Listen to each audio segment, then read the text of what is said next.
Peddi movie చాలా బాగుంది. అందరూ ఖచ్చితంగా చూడాల్సిన మూవీ. ఈ నేటి తరం ముఖ్యంగా ఈ నేటి తరం పిల్లలు ఖచ్చితంగా చూడాలి. అలాగే గవర్నమెంట్ దృష్టికి వెళ్ళలేని గ్రామాలు ఎన్నో ఉన్నాయి. ఊరు పేరు లేని గ్రామాలు.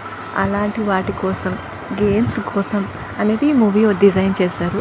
మ్యూజిక్ కానీ, రామ్ చరణ్ యాక్టింగ్ కానీ, అతని డ్యాన్స్ కానీ, అలాగే స్టోరీ విషయం కానీ, కాన్సెప్ట్ కానీ, అలాగే జగపతి బాబు యాక్టింగ్ కానీ, అలాగే స్క్రీన్ ప్లే కానీ అన్నీ బాగున్నాయి. సూపర్గా ఉన్నాయి.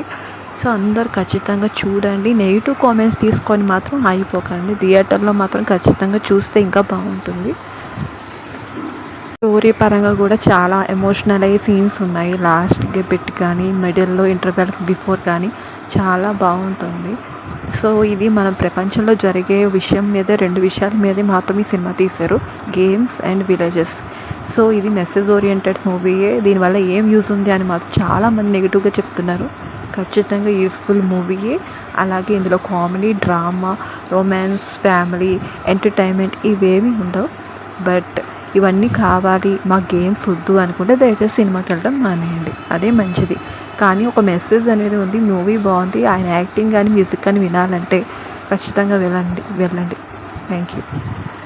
నాకు ఇందులో మైనస్ ఏంటంటే ఈ మూవీలో హీరోయిన్ని విలేజ్ కార్లా కాకుండా ఎక్స్పోజింగ్ మాత్రమే చూపించారు. హీరోయిన్కి మాత్రం ఎక్స్పోజింగ్కి టార్గెట్ చేశారు. అదొక్కటే మైనస్ అయింది. Thank you.